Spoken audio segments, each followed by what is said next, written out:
Hey guys, welcome back to my channel. My name is Timi Kemza J. So today I'm going to be showing you how I made this outfit.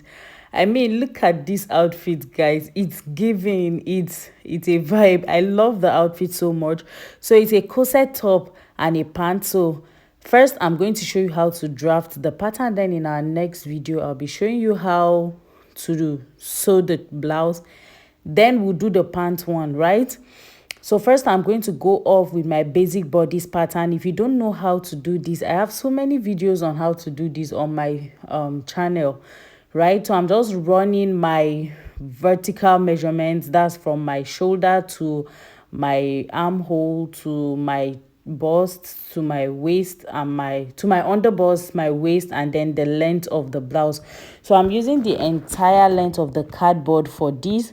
I'm just going ahead to rule the same thing over on that side, and I would give it a straight line or connect it as a straight line, right? So by the time I go ahead and I'm done connecting, I'll come back to draw my dart lines, which is also very important, or I'd rather say the most important part of every garment, right? Dart lines. So first off, I'm going to be marking my bust pan on my bust measurement, right? So my bust pan is 5 inches, so I'm marking 5 inches. Now your bust pan must not be 5 inches, and bear in mind that I'm working on a quarter part of my body. So you measure the distance from one nipple to another. That's your bust pan, right? So when I'm done doing that, I'll mark it also on the length of my blouse. That's the measurement of the length of my blouse. So I'll connect it into a straight line, and I'll go ahead and mark my dart line, which I worked with 2.5 inches or 3 inches thereabout, and I drew it into a straight line. Now by the time I'm done drawing that dart, I'll just come up and I'll go ahead and mark my bust pan plus 1 inch on the upper side, which is my armhole line, right? Then I'll mark my shoulder measurement, and I'll go ahead and draw it into a straight line. And by straight line, I mean I mark my shoulder measurement from my armhole and also the beginning part of my blouse before I connect it. Now on that line, I'm going to mark my shoulder slant, which I'll take 1 inch downwards. Then on the center front, I mark my neck width, which is 3 inches. Then I connect the 1 inch slant to the 3 inch neckline. Then on the center front, I'll go ahead and mark my neckline depth as well. So I'll mark 7.5 inches for the depth and 4.5 inches for the width, instead of that 3 inches that I initially left, right? So on the lower side of the neck, I would mark 6 inches, and I'll connect it to the 4.5 inches to give me my square neckline. In as much as the square neckline, I want it more open on the lower side than it is on the upper side, so that it sits nicely on my shoulder. Then I'll just go ahead and mark 2 inches from one of them, my dart leg that is close to my neck. I'll mark 2 inches for my that measurement. Then from my bust point coming up, I'll mark 2 inches, just to sort of not have the bust look pointed but sleeping nicely, right? Then I'll go ahead and mark the 2 inch and make a curve. Then I'll pay back the depth of that dart. I'll pay it back. Then I mark my 1 inch sewing allowance to join the middle part and the side part, and then my sewing allowance I'll go ahead and mark. You can mark any amount of sewing allowances you want. Now from the bust point, I'll come down by 2 inches, just like I did to the upper side of the dart as well. Then I'll go ahead and connect it to the dart leg on the under bust in a curved circle as well, so that it fits in my bust, right? Now I'll mark a quarter of my under bust measurement. Then I'll pay back that 2.5 inches that I took there. Then I'll go ahead and mark the 1 inch for joining the both panels. Then I mark my sewing allowance as well on the under bust. So I'll just go ahead and do the same thing on the lower side of the blouse, or on the hem of the blouse. Now I'll just go ahead and connect the line together so that I sort of form my blouse. So now back to the upper part of my blouse, right? So on the armhole side of my blouse, I'll mark half of that measurement that I have on the armhole side so that I can make my armhole curve, right? So I just discovered that I initially took the wrong place for my armhole line, right? My chest line, where I initially marked, was supposed to be my neckline depth, not my chest line. So I just brought the line down so I can find out where my chest line actually is. So that means I'm going to readjust that right. So I just marked half of the armhole line, and then I'm going to connect it to my bust point like so. Then from that point I'll mark 2 inches downwards, and that's going to be where that curve is supposed to be, right? So I just went ahead to adjust it. Please bear with me. Then you clean out that initial line, right? And then I'll clean it out later so that it doesn't confuse you. Now on that point I'm going to extend my line, but before then let me go ahead and clean out the parts that is not necessary, where I made those mistakes. I'll just go ahead and clean it out for you. So the first line was supposed to be my chest line, not my chest line for my armhole line, but my chest line for my neckline, right? So now I just went ahead to extend my curved side, which is supposed to be for my bust. I extended it by 2 inches. So now I'm just double checking what I have there, right, from my bust point to that point. So after checking it, I want it to be nice and snug on the armhole side, so I brought down that line by 1 inch again. So I'm reconnecting it to make sure that I'm reshaping the curve so that it sort of takes in extra darts to give me a proper fit on the armhole side. That step is not even necessary. I'm just doing it as the extra step. Now from there I connected my armhole. After I was done doing that, I went ahead to double check if my armhole works. So I just want to know if I get like half of what my armhole will be after I join the dress.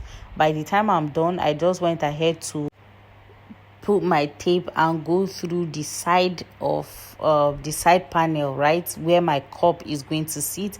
I just measured from down all the way up on the tape so that I can know the difference I'm going to have on the center panel, right? So after I was done measuring, and I found out I had like about 12 inches or so. So I'm expecting to have the same thing on this other side as well. I think it's more than 12 inches. It was like maybe 16 or 19 or something like that. So you can see the difference I have there is what I just went ahead to mark. Then I extended that line on the middle part on the side, on that line I'm extending that you're seeing, right? Then I'm going to redraw the armhole curve on the upper side of the armhole curve, so that by the time I sew the blouse together, everywhere meets each other, right? Make sure you don't have any unnecessary lines, any harsh lines. That's why I try to smooth it out. Then I also mark my initial first armhole line so that I check it to ensure that everything is perfect to the new line. And I discovered there was a difference, so I just adjusted the difference like so. Then I'll go ahead to check the difference that I have here to be sure that that was what I marked.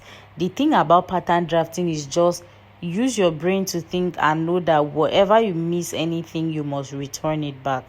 Now the next thing I'm going to do, because I opened my neckline, I'm going to have to add a dart there, but I'm not going to mark that dart. I'm not going to cut out the dart now until I've cut the blouse. Then I'll come and take out that dart. So I just marked out about half an inch of that, or a little bit more than half an inch dart on the neckline. So I'll come back to cut out that dart, but for now I'm going to leave it there. I cut out my center panel out like so. Then I cut out my shoulder slant, and then I'll go ahead and cut out my side panel as well. So as you can see, and my armhole, then I cut everything out. So these are my two panels. Then I'm going to open one leg of my darts, I'll close it, then I tape it as well. So that's me eradicating excesses on the neckline, right? This is a very important step, and that's why you desperately need pattern drafting over freehand. So this is my front and my center front and my side front. Mind you, everything here is assumed to be on fold. I'm only working on one side of my body now, because I want more lines, small sewing lines. I'm just going ahead to join the two panels together from the under bust, right? Since it's a straight seam down, so I'm just going to tape it down like so, so that I can add more panels. Instead of just having center panel and side panel, I want to add another panel to it so that it just sort of look good. I think I ended up adding two more panels. Now mind you, from the bust upward is not attached together. So now I'm just going to go ahead and draw out the shape that I want. So I'm just sort of making a back shape here from the under bust down to the waistline, or to the hem of the blouse. I'm just shaping any shape that you like, guys. You can go ahead and make. Now that does not mean you should go ahead and just draw some zigzag line anyhow. Like, it's going to be a straight line, but it can be slanted to anywhere that you want. You can pivot the line anywhere you want. So I just did another line. So instead of having just two panels, I ended up with three panels, as you can see, and by the time you're done, it's going to look beautiful. Mind you, I'm not touching the bust side, right? So you're just going to go ahead and add all your green lines, right? So basically, I was just adjusting the lines to my preference. Just go ahead and adjust yours the way you want.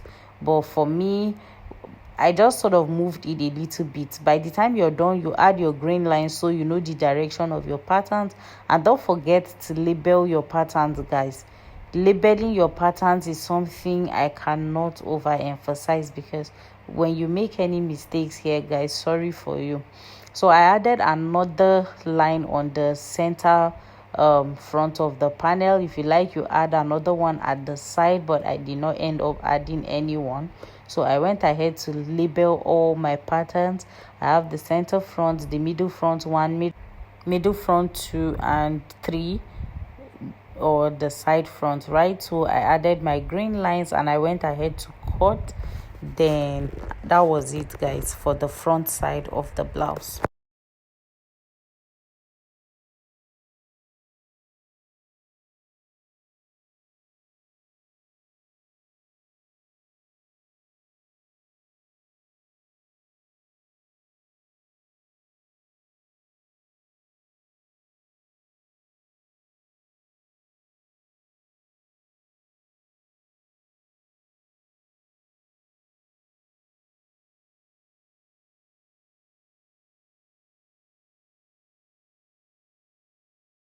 By the time I was done cutting, I also just went ahead to write notes on wherever I need. I added hairstay to my main fabric that I'm going to be cutting. I added 2 layers of hairstay and I went ahead to cut all my panels, adding sewing allowances to the middle sides where I initially did not want to put so many dart lines, but since I had up to 4, I had to add sewing allowances to the sides where I need it to be, which is the sewing allowance that I'm going to join all my panels together. Then I went ahead to drafting my back. For the back, I just went ahead to do my basic bodies and basically the normal back, just like you would have your regular back of any blouse. I just, nothing serious, just watch how I did the back, because by now you should be used to making the back of a dress. So just watch as I made that, guys.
For the back, that there was nothing serious actually. I just took my bust span and then half of my armhole measurements, and I drew a line and connected them together like so. If you like, you can add so many other lines, seam lines, just like you did to the front, but it wasn't necessary in my own case. I just removed like half of an inch of that from the armhole side, and I made it a 4-corner neck, and that was it basically. Then I had to cut it, and that was it basically for the back. I just cut it as well like I did the front. Mind you, it was 2 layers of hairstay that I added of fusible interfacing. Just interface it like you would want it. My fabric was it wasn't too light, but I wanted it to sort of have structure. That was why I added my interfacing in that manner. So by the time you're done, you go ahead and cut it and wait for the part 2, which is the sewing tutorial. So if you enjoyed this video, please give me a thumbs up, share this video with your friends, guys, subscribe to my channel, and please turn on the notification bell so that whenever I have a new video up on my channel, you'll be the first to be notified whenever I have that video, right?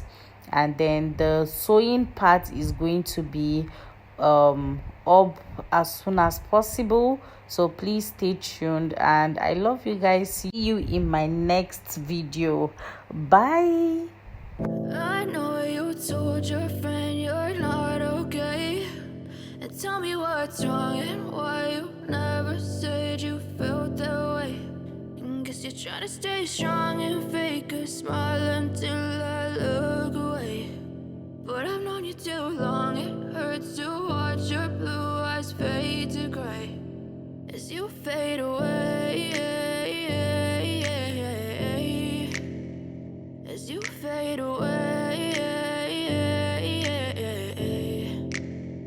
Yeah, I'm about to fade away, cause every time I wake up I feel like it's Monday. Something's going wrong with all the chemicals up in my brain. All of a sudden I don't look at anything the same way. Gotta build up of my thoughts sitting in an ashtray. I'm sorry that I'm so inconvenient, okay. Just let me be me and I'll stay out of your way. I can see the way you look at me, I'm such a disgrace. I never really asked to be brought into this place. You wanna love me? Well then baby, have a taste. All the highs and the lows, no, you'll never be the same. I don't really wanna hurt you, but I can't control the pain. If you're sticking by my side, maybe we could be okay. Okay, maybe you could be the change I need today. I promise that I've never felt this way. I really hope that you will choose to stay through all the pain. I know you told your friend you're not okay, and tell me what's wrong and why you never said you felt that way. And guess you're trying to stay strong and fake a smile until I look away. But I've known you too long, it hurts to watch your blue eyes fade to gray as you fade away, as you fade away.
You're trying to stay strong and fake a smile until I look away. But I've known you too long, it hurts to watch your blue eyes fade to gray as you fade